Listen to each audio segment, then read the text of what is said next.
Serangan dilakukan menyusul adanya agresi berulang-ulang yang dilakukan Amerika ke Iran. Secara terpisah, Angkatan Laut Iran juga melancarkan serangan ke arah kapal Angkatan Laut Amerika Serikat. IRGC mengklaim telah menargetkan pangkalan Amerika Serikat di Bahrain dan juga Kuwait.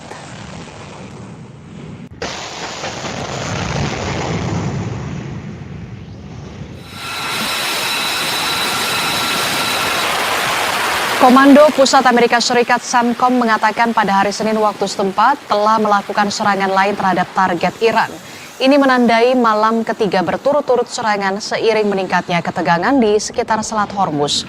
CENTCOM mengatakan operasi ini menargetkan sistem pertahanan pantai Iran, lokasi rudal dan juga drone, serta kemampuan maritim selama apa yang digambarkan sebagai misi 5 jam. CENTCOM mengklaim telah menurunkan lebih dari 50.000 anggota militer yang tersebar di seluruh Timur Tengah.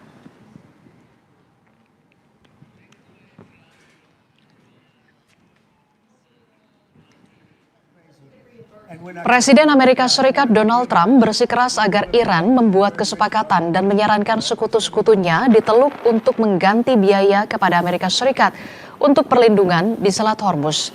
Sebelumnya, Trump menyarankan Amerika menjadi penjaga Selat Hormuz dan dapat mengenakan biaya 20% pada semua kargo yang dikirim. Adapun penggantian biaya itu ditujukan ke Arab Saudi, Uni Emirat Arab, Qatar, Bahrain dan juga Kuwait.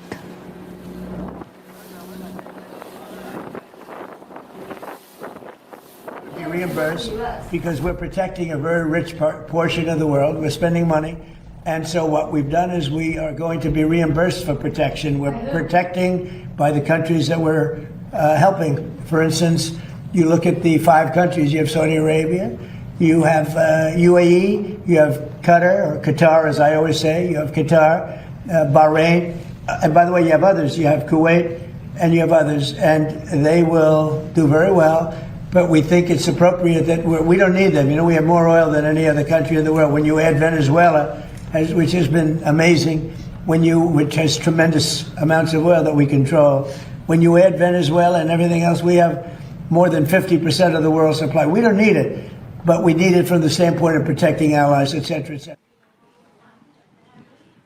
Presiden Donald Trump mengklaim pemerintahan Iran sudah benar-benar gila. Ia mengancam akan terus melakukan serangan kepada Iran sampai Iran setuju dengan kesepakatan yang ditawarkan Amerika Serikat.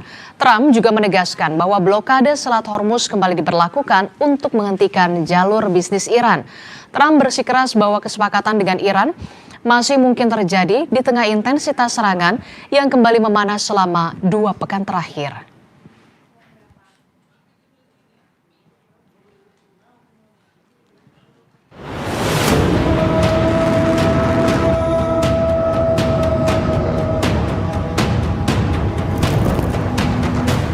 Konflik Amerika Serikat dan Iran semakin memanas. Kini Presiden AS Donald Trump sesumbar negaranya akan bertindak sebagai penjaga Selat Hormuz dan mematok tarif 20% bagi kapal-kapal komersial yang melintas. Trump menilai pembayaran itu wajar sebagai biaya perlindungan AS di wilayah tersebut. All of their capability for anything having to do with the Strait, with the Hormuz Strait, and I think in the end we will end up just controlling the whole thing. Merespon pernyataan Trump, militer Iran menegaskan tidak akan mengizinkan campur tangan AS dalam pengelolaan Selat Hormuz. Iran memastikan pegang kendali penuh Selat Hormuz. به هیچ عنوان به آمریکا اجازه دخالت در مدیریت تنگه هرمز را نمیدهیم و نخواهیم داد. توسط ارتش متجاوز و راهزن آمریکا خارج از مسیر تعیین شده ایران و بدون مجوز نیروهای مسلح با شدت برخورد می‌نماید. Selain rencana mematok tarif di Selat Hormuz, Trump juga bilang akan kembali memblokade pelayaran Iran. Trump bersikeras terus menyerang Iran, sementara Iran melancarkan serangan balasan ke pangkalan militer AS di 5 negara Teluk. Peneliti Asia Middle East Center Pizarro Ghazali menyatakan Iran siap melanjutkan perang dengan AS. Ingat Mas, kita jangan lupa, ini kan negosiasi bicara senjata itu udah berlangsung beberapa pekan. Artinya Iran itu ada waktu untuk recovery, untuk reloading dia, kemampuan militer dia, seperti itu. Artinya menurut saya Iran dalam kapasitas yang siap.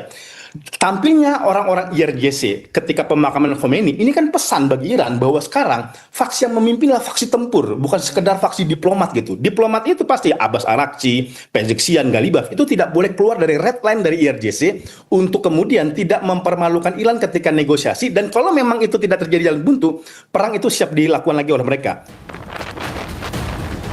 Lonjakan ketegangan di Selat Hormuz langsung berdampak pada pasar energi global dan meningkatkan kekhawatiran akan gangguan pasokan minyak dunia.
Presiden Amerika Serikat Donald Trump kembali ancam akan kuasai Selat Hormuz, bahkan berencana mematok tarif bagi kapal-kapal dagang. Sedangkan Iran menegaskan tak terima campur tangan Amerika Serikat di Hormuz.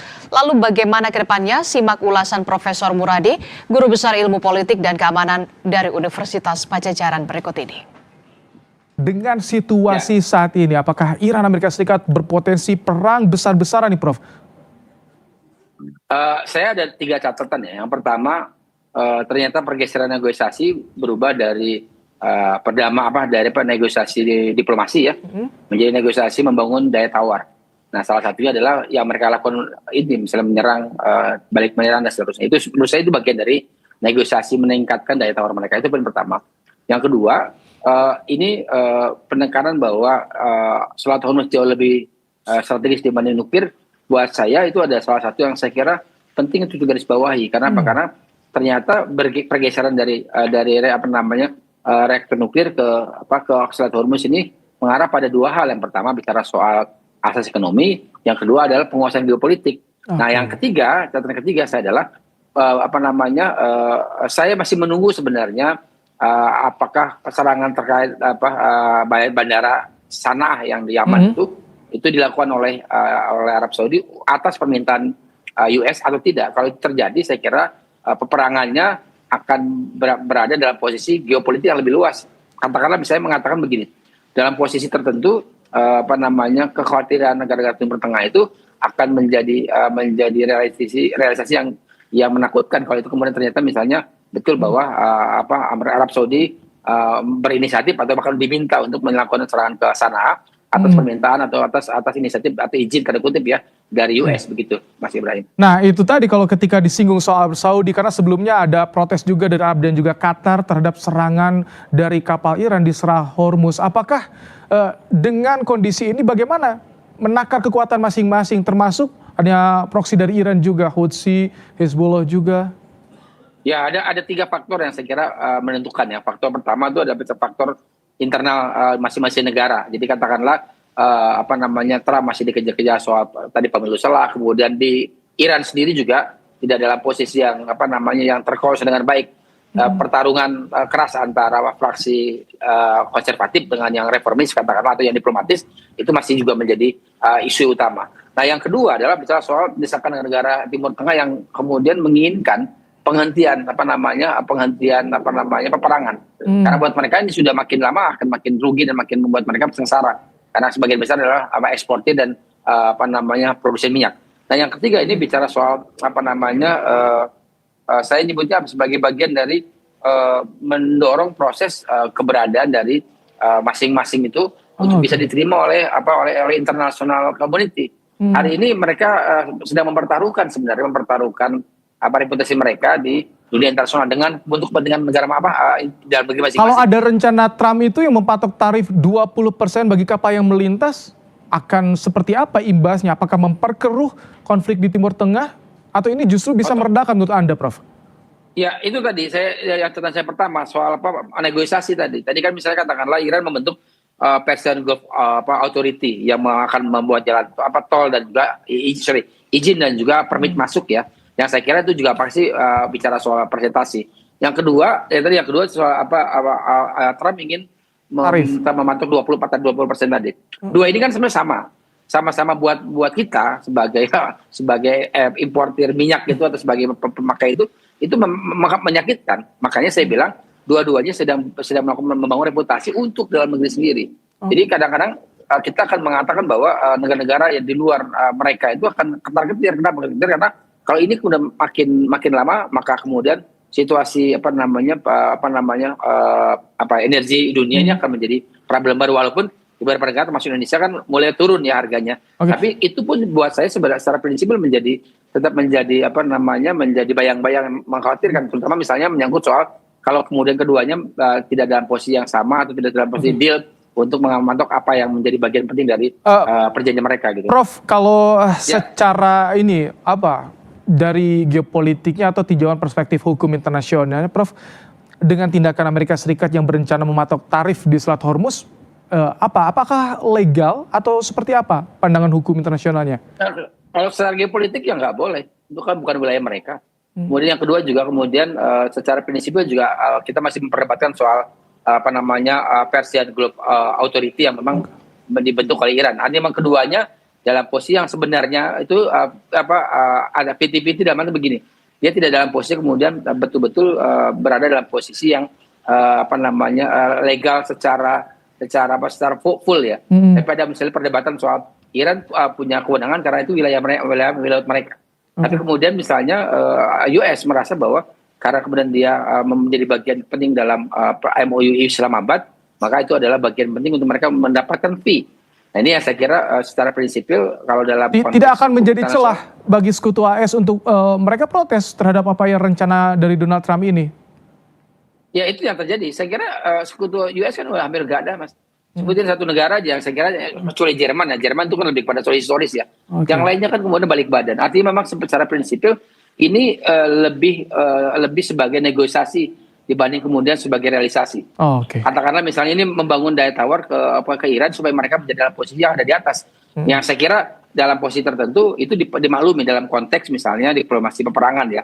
Artinya katakanlah misalnya perdebatan faksi konservatif dengan faksi yang diplomatis tadi yang reformis itu dalam posisi merasa bahwa mereka harus membangun daya tawar. Nah, saya kira pembentukan Persian Gulf Authority bagi Iran itu adalah bagian penting untuk bisa membangun daya tawar mereka. Saya kira ada titik tertentu keduanya akan kemudian rendah dalam posisi misalnya mereka sama-sama diuntungkan dalam konteks yang lain begitu. Sementara itu, Saudara, Trump kenakan pajak bagi kapal komersil yang akan melintas di Selat Hormuz sebesar 20%. Tak hanya itu, Saudara, Trump juga meminta uang pengganti pengamanan di Selat Hormuz kepada negara-negara Teluk. Sementara Iran meminta Amerika untuk tidak ikut campur tangan dalam pengelolaan Selat Hormuz. Lalu, taktik apa yang tengah diambil Amerika Serikat dan disiapkan Iran untuk pertaruhan yang kembali memanas selama 2 pekan terakhir? Simak analisis pengamat Timur Tengah, Brin Nostalgiawan Wahyudi untuk Anda. Mas Wawan, pajak 20% katanya bagi kapal komersil di Selat Hormuz. Ini ada angka yang sangat besar sebenarnya. Lalu seberapa drastis lonjakan harga minyak dunia yang akan kita rasakan dalam waktu dekat kira-kira? Yang jelas tidak akan kembali ke harga normal kalau seperti itu. Jadi seperti ini, Mas. Jadi ada sesuatu yang menarik ya kalau kita lihat ya. Jadi dulu semua dipertaruhkan hanya untuk membicarakan nuklir Iran ya. Yeah. Saya kira di sini kita bisa melihat bahwa sebetulnya Amerika sendiri mengetahui bahwa arah untuk menciptakan senjata nuklir berbasis nuklir di Iran itu memang masih jauh dari kemampuan dia, apalagi kemarin setelah serangan 12 hari juga menurun. Jadi itu tidak lagi memberikan keuntungan yang menarik sebetulnya. Kekhawatiran Amerika terhadap nuklir Iran itu sebetulnya tidak sekhawatir bagaimana bagaimana Israel ya dengan politik luar negeri yang invasifnya itu merasa terancam dengan keberadaan itu. Okay. Jadi dengan adanya Hormuz ini menjadi sesuatu pergeseran pembicaraan yang menarik. Saya kira Iran sangat mengetahui itu dari awal. Selain dia bisa mengontrol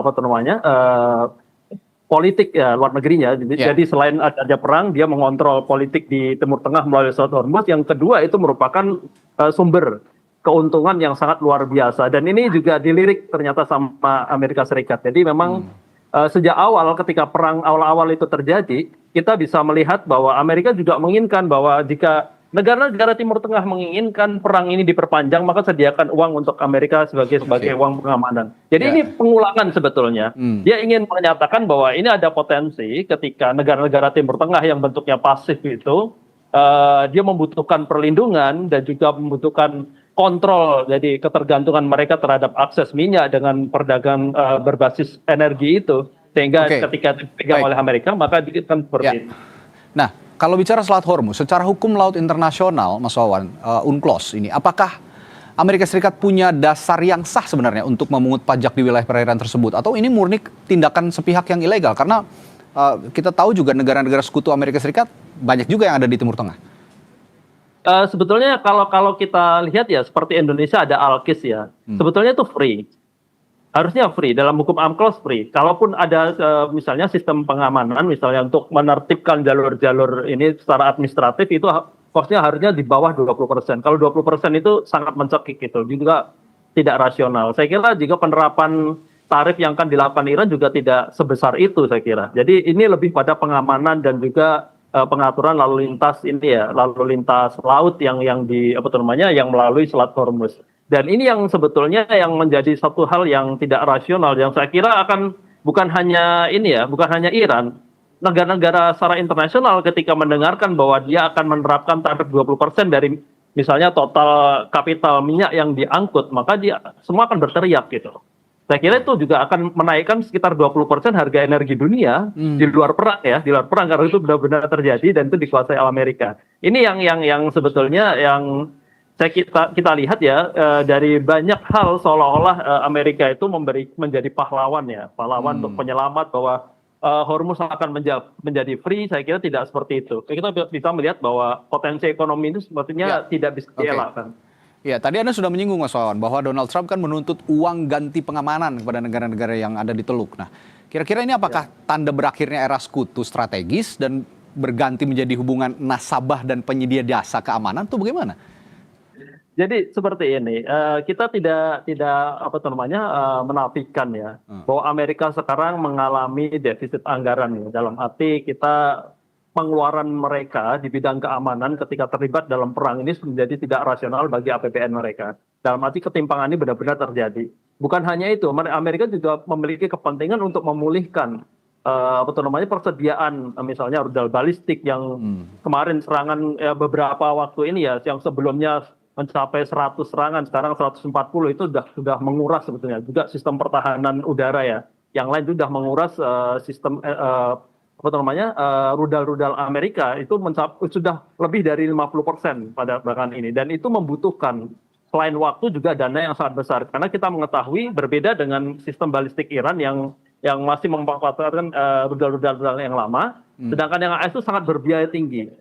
Sangat tinggi, dan ini yang ketimpangan ini yang terjadi secara rasional. Saya kira ketika Amerika ke sana dan dia menyadari bahwa ketika mereka datang ke Hormuz ingin menjadi pahlawan untuk menyelamatkan Hormuz, sebetulnya itu bukan kepentingan langsung Amerika Serikat. Ya.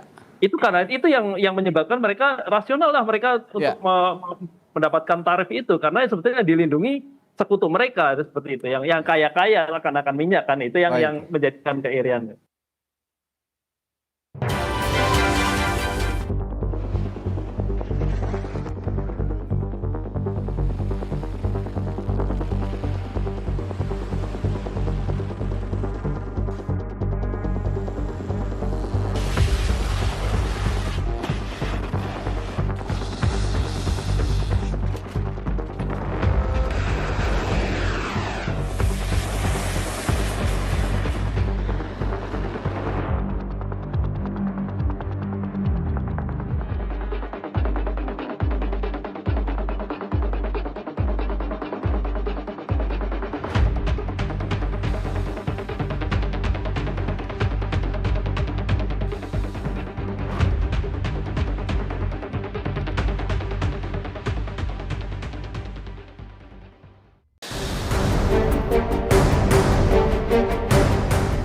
We have a blockade going into effect.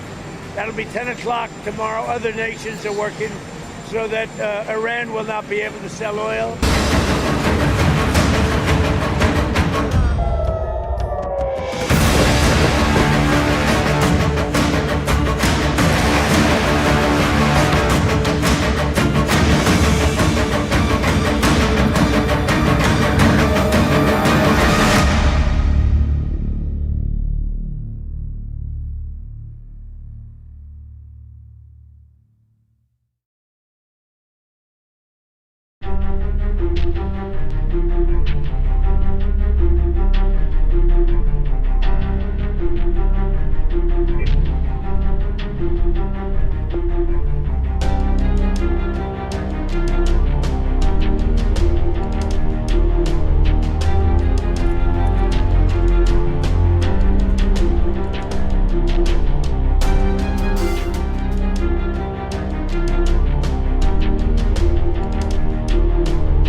Saudara, perang Amerika dan Iran memanas, drone laut berbalas rudal balistik membenamkan peluang perdamaian. Dan berikut ulasan pakar geopolitik dan keamanan nasional Wibawanto Nugroho Widodo dan peneliti Asia Middle East Center Pizarro Gozali untuk Anda. Oke, pertama saya mau ke Mas Wibawa. Mas Wibawa, Amerika Serikat pertama kali menggunakan drone lautnya dalam operasi tempur dalam serangan ke pangkalan laut Iran di Bandar Abbas. Yang Anda lihat, motif Amerika Serikat menggunakan drone laut dalam serangan terbarunya apa? Jadi gini Mbak ya, sekarang itu masuk ke dalam yang namanya fase baru ya dari kompetisi strategis yang terjadi selama ini. Nah kalau kita lihat secara spektrum ya, yang terjadi bulan lalu itu namanya konflik, terminasi konflik. Nah maju satu langkah itu namanya adalah manajemen konflik. Dalam manajemen konflik itu ada fenomena up and down seperti ini, di mana tekanan militer itu merupakan bagian diplomasi. Nah kalau ini sudah advance lagi, lebih maju lagi, itu namanya resolusi konflik. Setelah resolusi konflik, namanya transformasi konflik. Akhirnya yang bermutuan menjadi aliansi. Nah, jadi kita sekarang bicara dalam konteks manajemen konflik. Nah, dalam konteks manajemen konflik ini, kita masuk di dalam era baru, namanya kompetisi strategis, ya, karena deterrence yang ada, baik itu oleh Iran dan oleh Amerika, bisa dikatakan gagal, gitu. Nah, jadi salah satu dan keduanya tidak ada yang cukup takut untuk menahan diri, itu poinnya tuh ya. Nah, jadi di sini kita harus melihat ada pergeseran yang tadinya adalah konfrontasi militer antara dua negara. Sekarang ini bergeser menjadi kompetisi strategis, multidimensional, memperebutkan apa yang diperebutkan? Satu, menunjukkan bahwa masing-masing negara masih mempunyai kredibilitas dan deterrence yang disegani, itu satu. Yang kedua, mereka mempunyai kemampuan untuk mengendalikan kondisi di Teluk Persia. Yang ketiga, mereka mempunyai kemampuan secara de facto untuk mengendalikan Selat Hormuz. Yang keempat, mereka mempunyai kemampuan untuk menentukan regional security complex di Timur Tengah. Itu gambaran besarnya, empat-empatnya. Jadi ini ada pergeseran multidimensional yang mencakup aspek deterrence, tata kelola maritime governance, ya, geoekonomi, hukum internasional, operasi cyber, perang proksi, serta sinyal politik strategis. Artinya begini Mbak, dari perspektif Amerika, mereka tetap menggunakan instrumen militer yang di depan untuk menekan. Tetapi mereka tetap mendorong terjadi diplomasi. Diplomasi itu ada karena ada tekanan militer. Itu dilakukan oleh Iran dan Amerika. Ekonomi dilakukan dengan cara menekan bukan hanya dari aspek-aspek sanksi dan lain-lain, tapi sekarang menekan bahwa Amerika mempunyai kekuatan de facto, kemampuan operasional ya, yang disampaikan oleh Presiden Trump untuk melakukan apa yang disebut dengan yang namanya taxation, apapun itu namanya, ya, 20% dan lain-lain. Yang ketiga, empat adalah cara perang-perang informasi, operasi psikologis yang disasar, begitu Mbak. Dan kemampuan teknologi. Ini jadi bagian dari kompetisi ya, Mas Wibawa. Anda lihat. Tapi ada emerging teknologi yang keluar semuanya sekarang. Jadi Mas, seperti drone laut itu. Jadi Mas Pizarro, Anda lihat rudal balistik yang sama-sama kita lihat tadi juga bagian dari kompetisi. Iya, saya kira sekarang Iran sangat semakin mengeras ya, dengan kendali utama kebijakan luar negerinya itu diambil alih oleh IRGC gitu. Bahkan kita lihat IRGC itu bisa menganulir kesepakatan-kesepakatan yang sudah dibuat oleh Menlu Abbas Araghchi ya dalam mengelola Selat Hormuz. Kita contohnya dulu ya, misalkan Araghchi dan Oman itu sepakat, itu kendali Selat Hormuz itu akan dikelola bersama oleh Oman dan Iran. Saya kira pertemuan mereka, komunikasi mereka tuh dilakukan berkali-kali saja, bukan hanya kepada kesepakatan di Swiss. Tapi kemudian IRGC itu membatalkan bahwa kemudian kendali Selat Hormuz itu lebih banyak harus bisa dikendalikan oleh Iran ya, bukan oleh Oman gitu. Itu kan yang kemudian akhirnya nanti ini juga cukup mengejutkan. Kenapa kemudian akhirnya Iran itu juga mengeksekusi misalkan kapal-kapal Qatar gitu yang lewat. Bahkan Qatar itu bagian mediator gitu.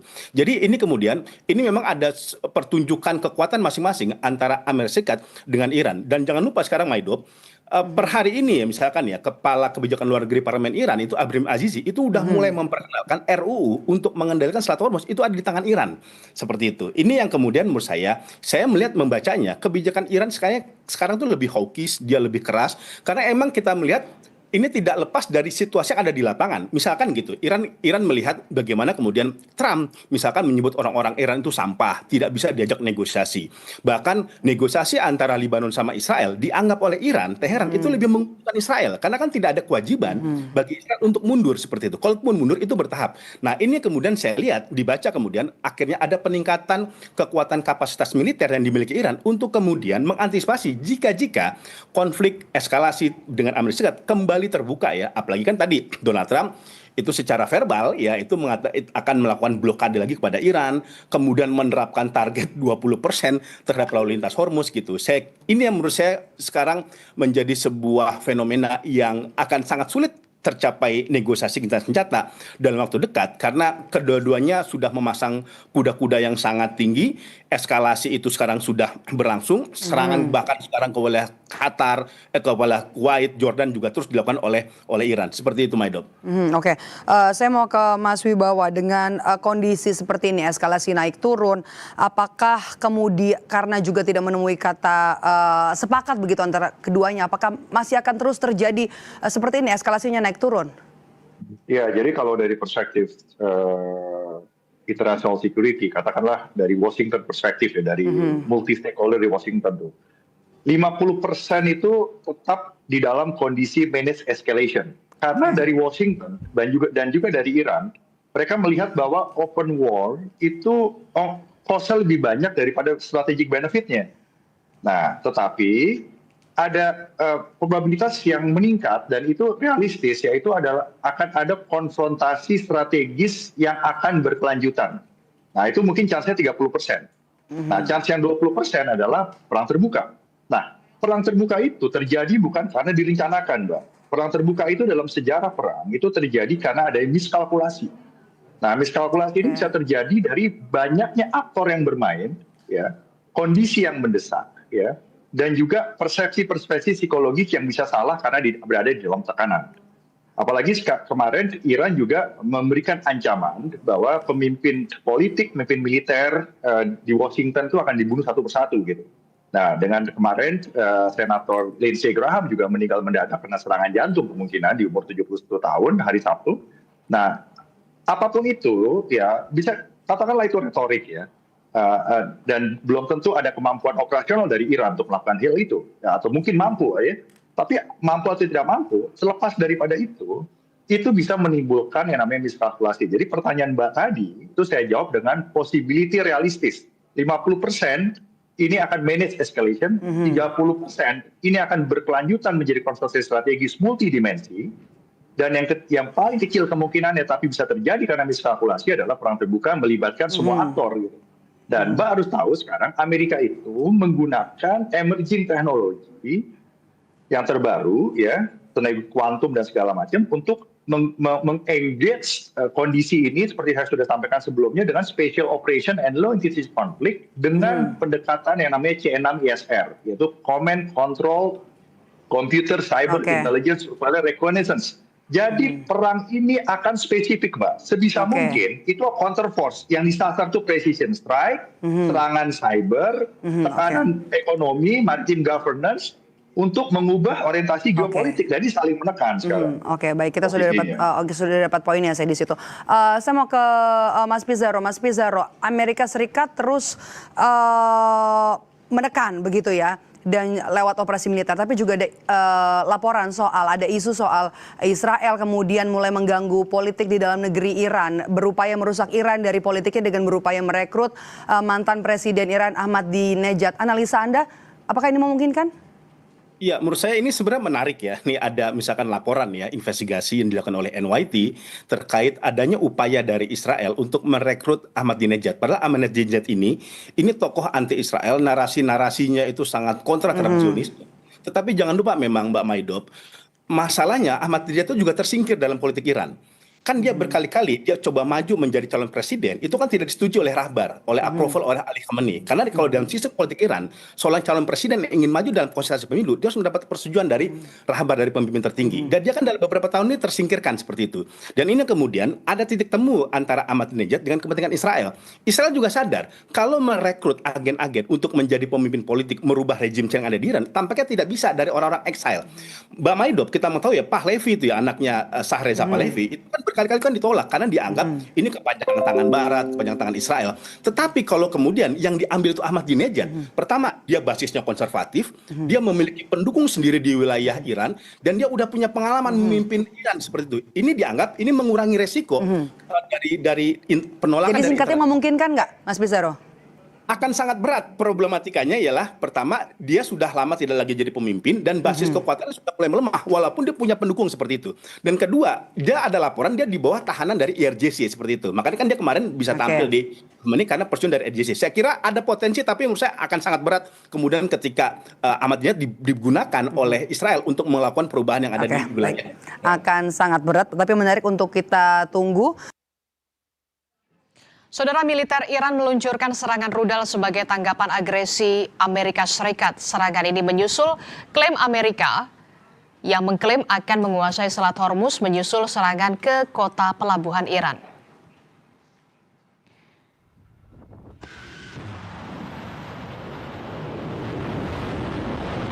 Iran telah menegaskan kendali atas Selat Hormuz, jalur utama minyak dan gas internasional. Iran mengatakan memiliki hak untuk mengelola lalu lintas melalui selat dan berpotensi membebankan biaya sesuai dengan kesepakatan damai, sementara yang dicapai bulan lalu. IRGC memetakan persenjataan rudal balistiknya untuk mempertahankan Selat Hormuz. Iran tidak akan mengizinkan tentara Amerika melanjutkan campur tangan ilegalnya di Selat Hormuz. Serangan ini membalas bombardir di kota pelabuhan Iran. Sebelumnya, Komando Pusat Amerika Serikat merilis rekaman serangan ke fasilitas Angkatan Laut Iran, kota pelabuhan Bandar Abbas. Drone melintasi perairan menuju kapal selam yang berlabuh dari arah yang berbeda. Militer Amerika Serikat melaporkan drone Air menghantam pelabuhan di pangkalan Angkatan Laut Bandar Abbas ini. Pertama kalinya pasukan Amerika menggunakan drone laut dalam operasi tempur. Serangan ini diklaim menurunkan ancaman Iran ke kapal komersial.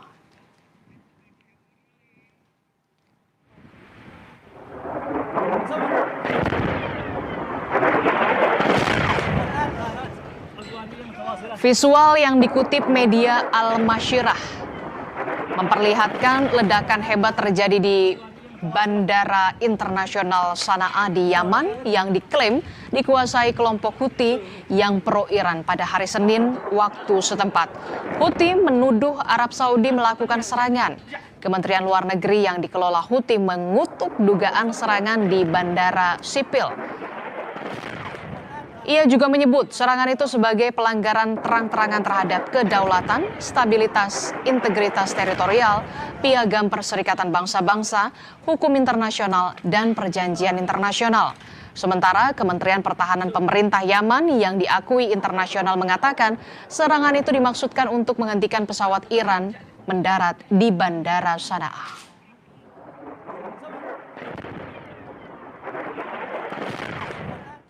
Informasi penting lainnya masih akan kami hadirkan, jadi tetaplah bersama kami dalam Breaking News Kompas TV.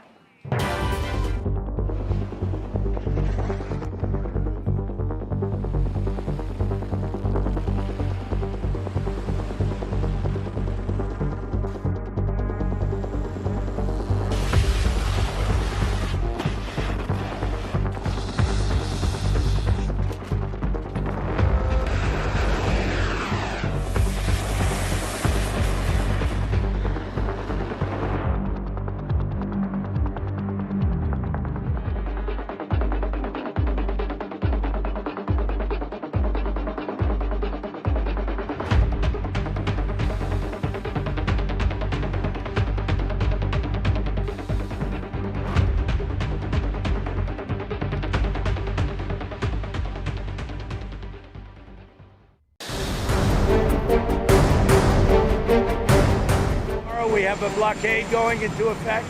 That'll be 10 o'clock tomorrow. Other nations are working so that Iran will not be able to sell oil.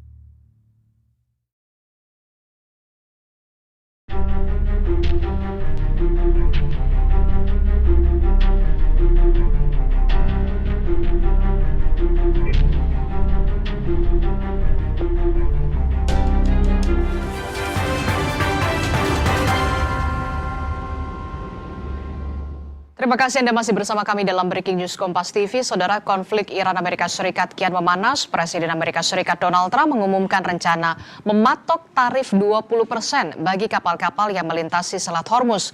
Sementara Iran menolak campur tangan Amerika Serikat.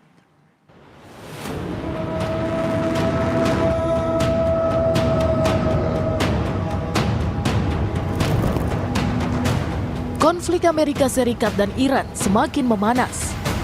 Kini Presiden AS Donald Trump sesumbar negaranya akan bertindak sebagai penjaga Selat Hormuz dan mematok tarif 20% bagi kapal-kapal komersial yang melintas. Trump menilai pembayaran itu wajar sebagai biaya perlindungan AS di wilayah tersebut.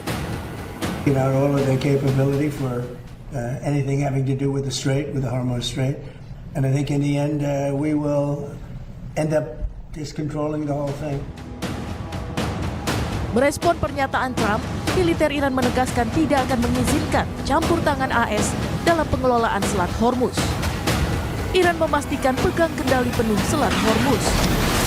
به هیچ عنوان به آمریکا اجازه دخالت در مدیریت تنگه هرمز را نمیدهیم و نخواهیم داد. توسط ارتش متجاوز و راهزن آمریکا خارج از مسیر تعیین شده ایران و بدون مجوز نیروهای مسلح با شدت برخورد می‌نماید. Selain rencana mematok tarif di Selat Hormuz, Trump juga bilang akan kembali memblokade pelayaran Iran. Trump bersikeras terus menyerang Iran, sementara Iran melancarkan serangan balasan ke pangkalan militer AS di 5 negara Teluk. Peneliti Asia Middle East Center Pizarro Ghazali menyatakan Iran siap melanjutkan perang dengan AS.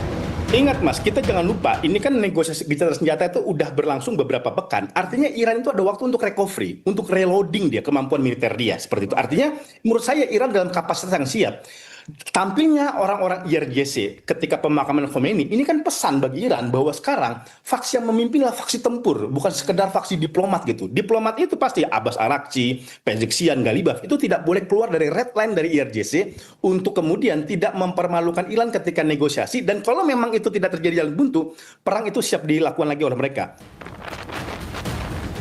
Lonjakan ketegangan di Selat Hormuz langsung berdampak pada pasar energi global dan meningkatkan kekhawatiran akan gangguan pasokan minyak dunia.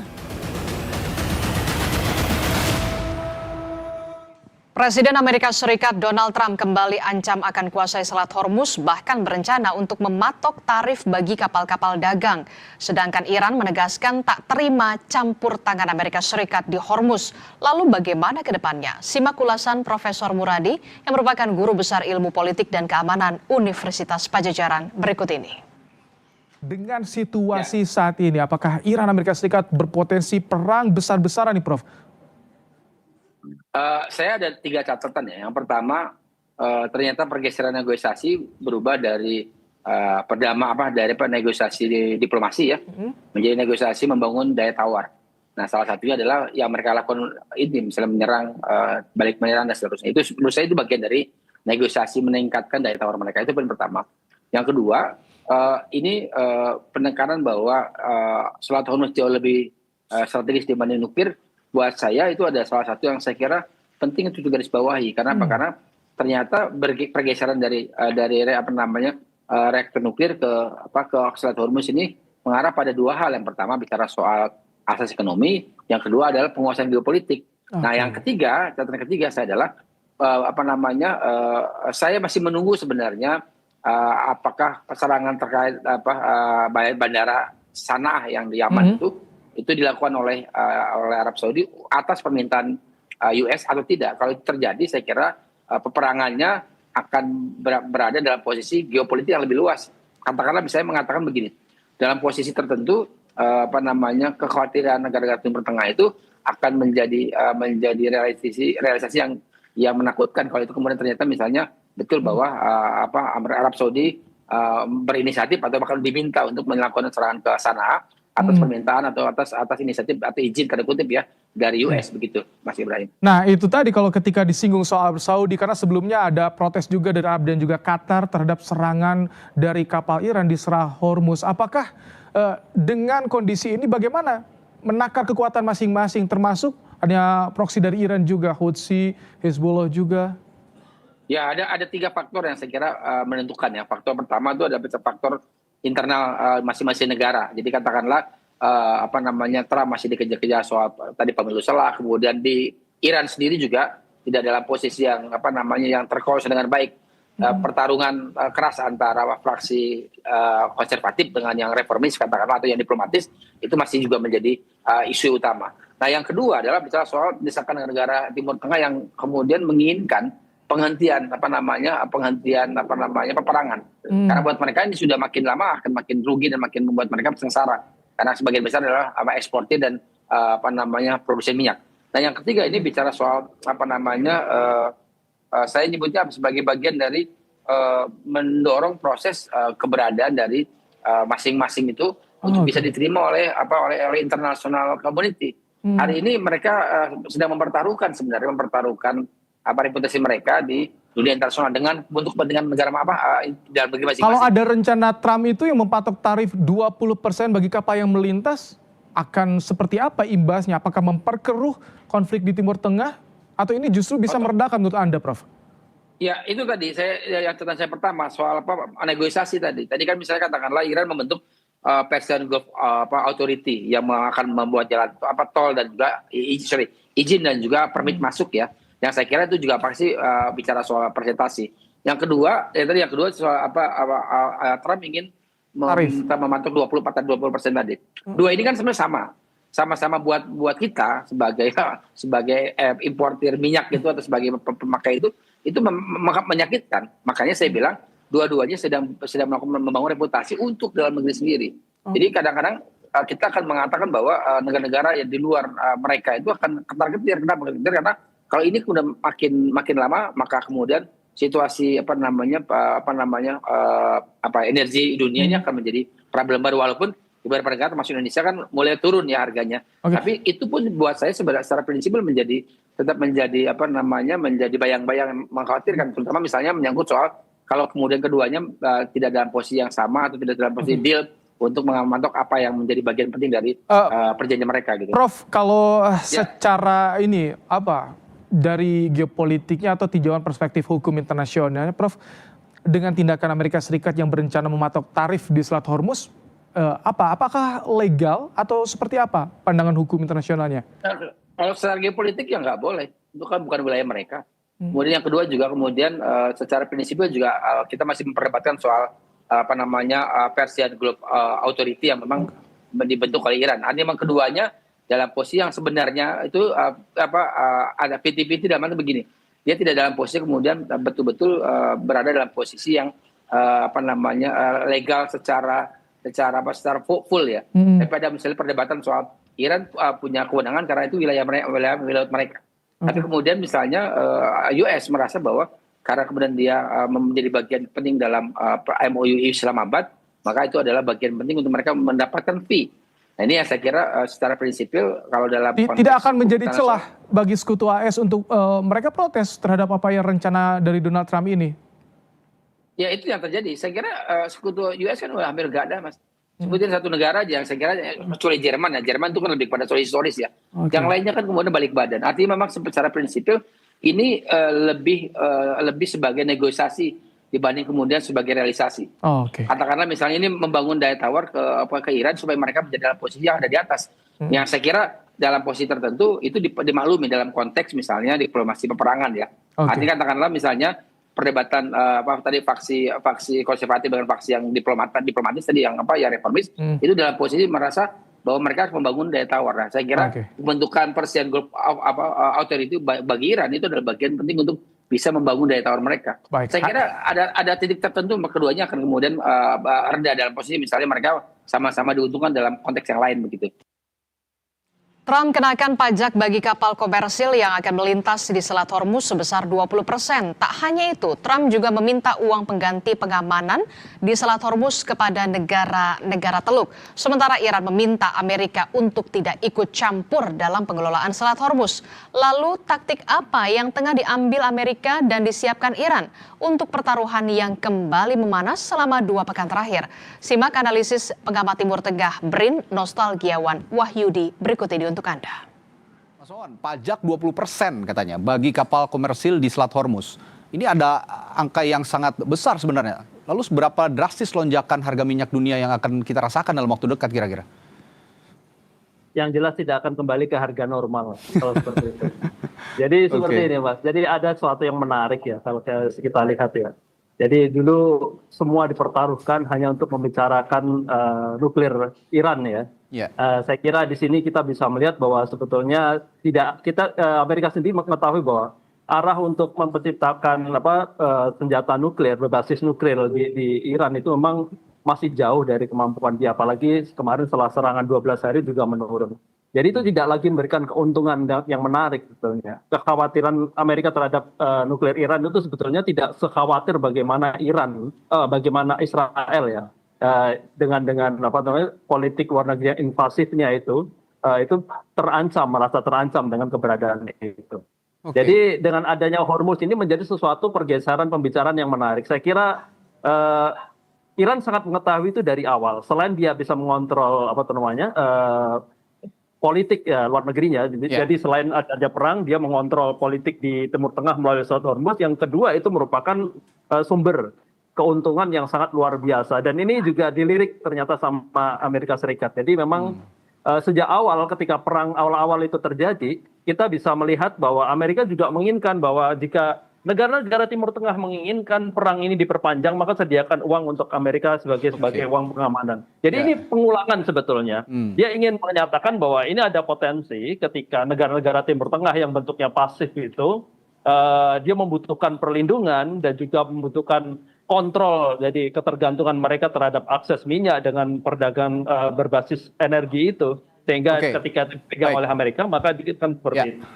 Nah, kalau bicara Selat Hormuz, secara hukum laut internasional, Mas Wawan, UNCLOS ini, apakah Amerika Serikat punya dasar yang sah sebenarnya untuk memungut pajak di wilayah perairan tersebut? Atau ini murni tindakan sepihak yang ilegal? Karena kita tahu juga negara-negara sekutu Amerika Serikat banyak juga yang ada di Timur Tengah. Sebetulnya kalau kita lihat ya, seperti Indonesia ada ALKIS ya, sebetulnya itu free. Harusnya free, dalam hukum UNCLOS free. Kalaupun ada misalnya sistem pengamanan, misalnya untuk menertibkan jalur-jalur ini secara administratif, itu cost-nya harusnya di bawah 20%. Kalau 20% itu sangat mencekik gitu, juga tidak rasional. Saya kira jika penerapan tarif yang akan dilakukan Iran juga tidak sebesar itu saya kira. Jadi ini lebih pada pengamanan dan juga pengaturan lalu lintas lalu lintas laut yang melalui Selat Hormuz. Dan ini yang sebetulnya yang menjadi satu hal yang tidak rasional, yang saya kira bukan hanya Iran, negara-negara secara internasional ketika mendengarkan bahwa dia akan menerapkan tarif 20% dari misalnya total kapital minyak yang diangkut, maka dia semua akan berteriak gitu. Saya kira itu juga akan menaikkan sekitar 20% harga energi dunia di luar perang karena itu benar-benar terjadi dan itu dikuasai oleh Amerika. Ini yang sebetulnya yang kita lihat ya dari banyak hal seolah-olah Amerika itu menjadi pahlawan untuk penyelamat bahwa Hormuz akan menjadi free. Saya kira tidak seperti itu. Kita bisa melihat bahwa potensi ekonomi itu sepertinya tidak bisa dielakkan. Ya, tadi Anda sudah menyinggung Mas Wawan bahwa Donald Trump kan menuntut uang ganti pengamanan kepada negara-negara yang ada di Teluk. Nah, kira-kira ini apakah tanda berakhirnya era sekutu strategis dan berganti menjadi hubungan nasabah dan penyedia jasa keamanan itu bagaimana? Jadi seperti ini, kita tidak menafikan ya bahwa Amerika sekarang mengalami defisit anggaran ya. Dalam arti kita pengeluaran mereka di bidang keamanan ketika terlibat dalam perang ini menjadi tidak rasional bagi APBN mereka. Dalam arti ketimpangan ini benar-benar terjadi.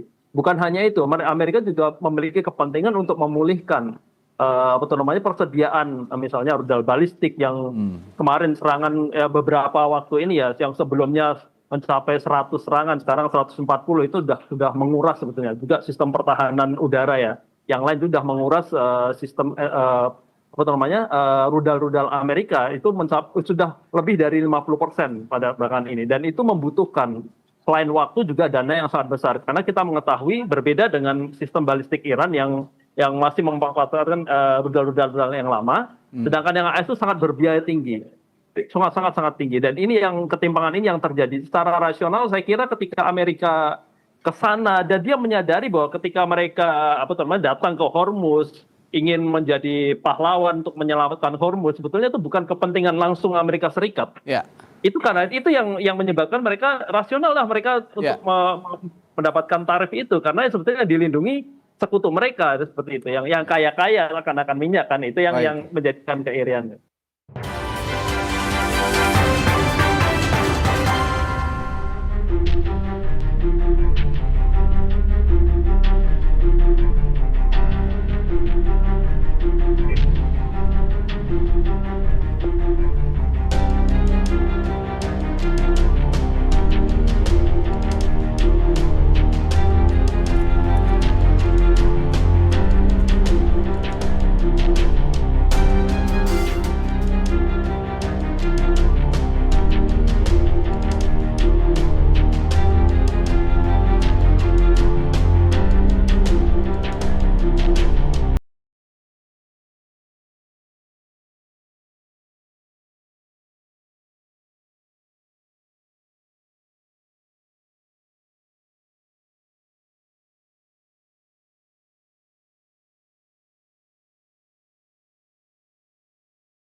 Juli lalu.